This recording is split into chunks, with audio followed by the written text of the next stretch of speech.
정상적인 상황이라면 대통령 선거를 한 달도 채 남겨놓지 않은 상황에서 우리가 행안위를 이렇게 시급하게 열어서 공직선거법 개정안을 처리해야 할 일은 당연히 없었을 겁니다. 근데 대법원의 사법 쿠데타 그리고 내란 상황에 지속되고 있는 이 조건 하에서 국회도 비상한 대응을 할 수밖에 없다라는 점을 말씀드립니다.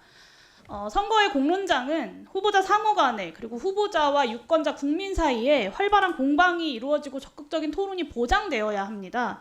이 민주주의 정치의 핵심 가치를 지키기 위해서 선거 공론장의 사법의 개입은 최소화되어야 하는 겁니다.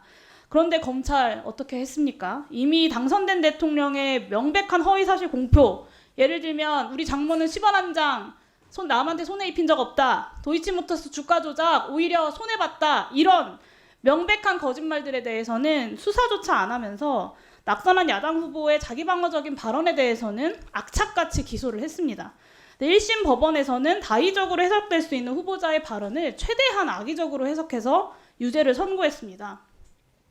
그리고 조희대 대법원 어떻게 했습니까? 2심 법원이 짜맞추기식의 이 정치검찰의 무리한 기소를 반박을 하고 정치적 의사표현의 자유를 최대한 보호한다라고 하는 기존의 판례에 맞춰서 무죄 판결했습니다. 그것을 통상적인 절차와 관례를 전부 무시하면서 유죄 취지의 파기환송을 했습니다.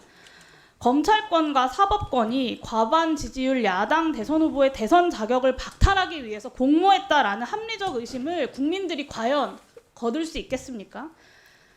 저는 많은 의원님들이 오늘 이 법안에 대한 논의가 부족하다고 하시는데, 사실 이 행위 유형 삭제에 대해서 제가 2022년 국정감사에서부터 계속해서 주장을 해왔습니다. 계속해서 이야기했고 선관위 답변도 있었고 지난 선관위원 청문회 과정에서도 이 논의를 했습니다.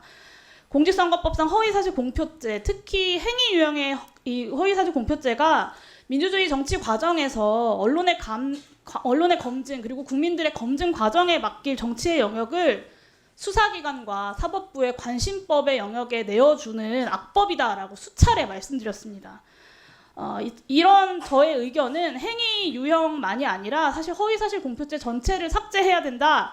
그리고 그것이 정치 발전에 훨씬 더 도움이 된다라고 확신합니다. 그런데 다만 전체를 삭제하는 것은 중장기 과제로 남겨두되 이 문제가 가장 심각한 행위에 대한 허위사실 공표는 저는 지금 당장 공직선거법에서 삭제해야 된다고 생각합니다.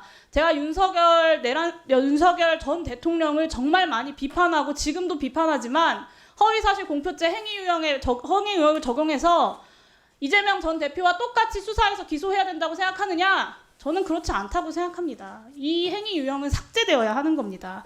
왜냐? 구성 요건이 불명확합니다. 당선 목적이라고 하는 것은 행위자가 상대 후보자를 낙선시키려고 하는 고도의 목적성을 가질 것을 요구합니다.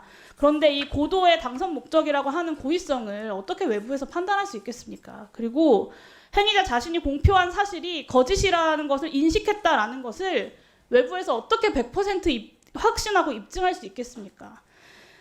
그리고 이재명 대표 사례에서 보듯이 국토부의 협박이라는 것이 사실에 관한 발언인지 행위자의 의견인지조차 객관적 기준을 설정할 수가 없습니다. 이 행위 유형의 허위사실 공표죄의 이런 특징 때문에 정치에 개입하고자 하는 검사와 사법부에게 더할 나위 없이 좋은 먹잇감이 되고 있는 겁니다.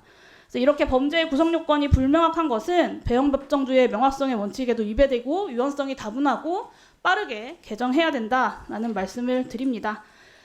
정치 선진국으로 평가받는 다수 국가들이 허위사실 공표죄 자체를 선거법에 규정하지 않는 이유가 있습니다. 민주주의 선거의 공론장을 사법의 불순한 개입으로부터 보호하기 위해서입니다. 이 행위 유형의 허위사실 공표죄 즉각 폐지하고 정치검사 그리고 정치판사가 아니라 주권자 국민의 선택이 후보자의 당락을 결정하는 상식적인 민주주의를 대한민국이 다시 회복해야 된다라고 말씀드리고, 동료 의원님들께서도 이 법안을 오늘 처리하는 것에 동의해 주시기를 요청드리고요. 그리고 뭐 살인, 사기에 대해서 거짓말한 거 처벌할 수 없다고 하는데 살인과 사기에 대한 전과가 있고 그 전과를 부정하는 거짓말을 하면 당연히 처벌이 되죠. 행위 유형에 대한 허위사실 공표는 그런 것을 이야기하는 것이 아닙니다. 그리고 저는 이 자리에 계시는 의원님들이 그것이 이 행위 유형에 해당하지 않는다는 것을 모르실 거라고 생각하지도 않습니다. 부디 우리가 의견은 다를지라도 사실을 호도해 가면서 이 논의를 하지 않았으면 좋겠습니다.